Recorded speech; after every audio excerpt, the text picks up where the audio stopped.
Hey, welcome everybody. This is video number 4 on our interview series. We had an introduction briefly. We looked at helping agents admit they have a problem and the disparity between what their goals are and what they actually make.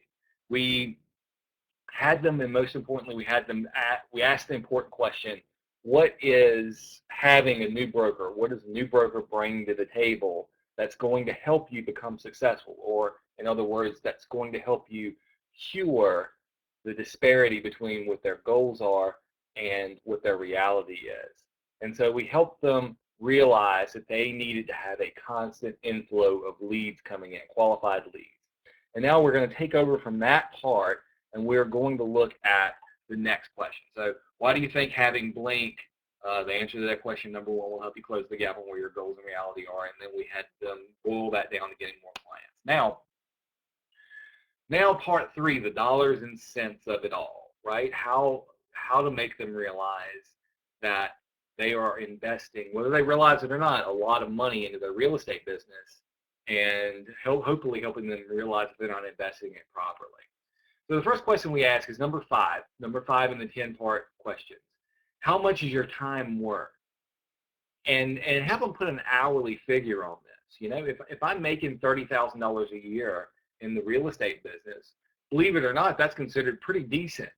But if I'm having to put in 60 hours a week to make it, would I be better off working at McDonald's? You know, so that what you have to do is ask yourself, how much is your time worth? Real estate agents work weird hours. We work nights, we work weekends, we work holidays. Somebody should pay for that privilege to have us work other than the 9 to 5 schedule that normal folks work, right? So how much is the time worth? Make them give you an answer. Even if you have to say, well, do you think $10 an hour would be sufficient? $20 an hour, that's about $40,000 a year. What about $50 an hour? That's really where we should have our goal set, that and higher. How much is your time worth? When you get that answer, just move on. Question number 6. Now, how much money do you set aside for your monthly marketing budget? This is a really, really important question to answer or ask them and for them to answer, because a lot of times they don't have an answer. Let me give you an example of some cost that's out there. This is a product called Top Producer, and here is just an idea of what it would cost them just to have Top Producer. Now, Top Producer is kind of like a client relationship manager, like Zap is. Just the basic program is $40 a month. And then if they want to add all of the other things, like if they want to add a website connectivity, they want to have an additional website, they want to have MLS connectivity, so they can have access to their documents and everything like that. They're paying a one-time fee for that. So these are some of the fees that they can pay just to have a CRM like we have in Zap that's provided free, right? And that should be part of their monthly budget, what they're budgeting for right now. If they don't have a CRM, then they need one. That might be one of the reasons that there's such a disparity between the number 2 answer and the number 3 answer on the sheet, right? Here's another example of a lot of ways real estate agents go, what real estate agents do in order to get leads, right? They send out mailers and flyers and postcards and notes and things like that. Well, that's expensive. You have to pay per note. You have to pay postage. And so here is a site that offers extremely affordable printing and they actually even provide the list to you too. So this is a list of folks that own property in certain neighborhoods in Durham and Raleigh where I live. And here is the price that you would have to spend for one mailer, and that's extremely cheap. So if I wanted to send one mailer every month, I'd be spending $2,200. These are all things that agents spend money on in order to be successful as a real estate agent. So you want to ask them, how much money do they set aside? Now, if they're saying zero, well, then you want to follow that question up. Well, how much do you think that you're going to need to set aside, whether you start with Zip Realty or someone else, in order to hit your goals? Now, the big secret is they're not going to have to set much aside at Zip Realty.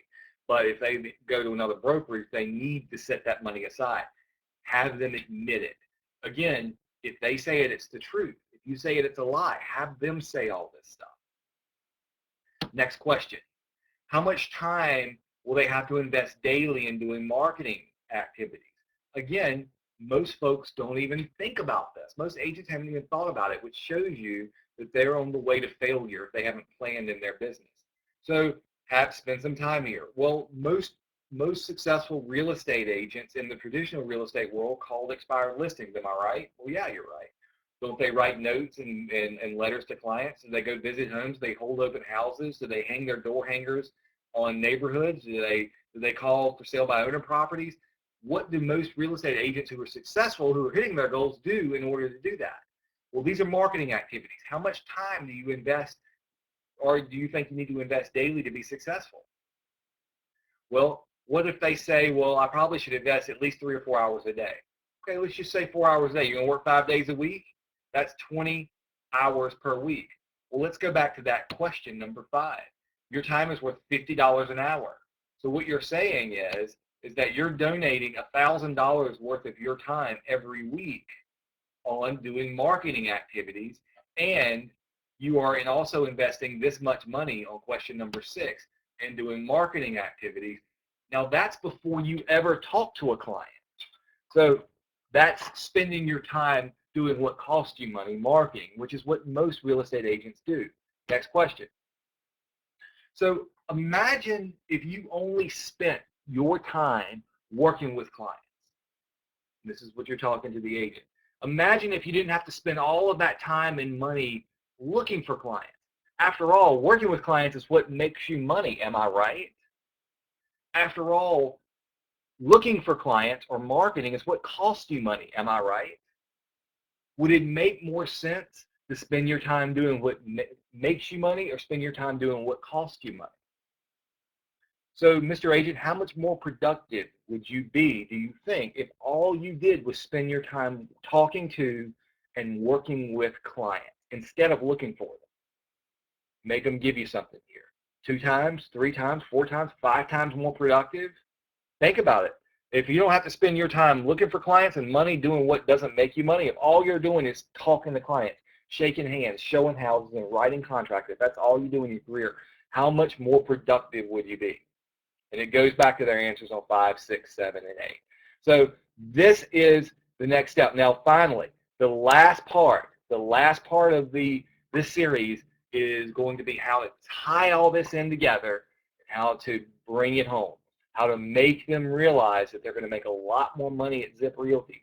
They're going to be a lot more productive at Zip Realty. And they've been spending their time thinking about the wrong thing, which is split, which is growth, right? They needed to spend their time thinking about profit, which is what you have left over after you bring in sales and you pay for your marketing and you put all your time in, what you have left over. Profit, after all, is what we get to spend, right? So the next step is to bring it all in, tie it all in together, and that's what we'll do on the next video. Thanks so much.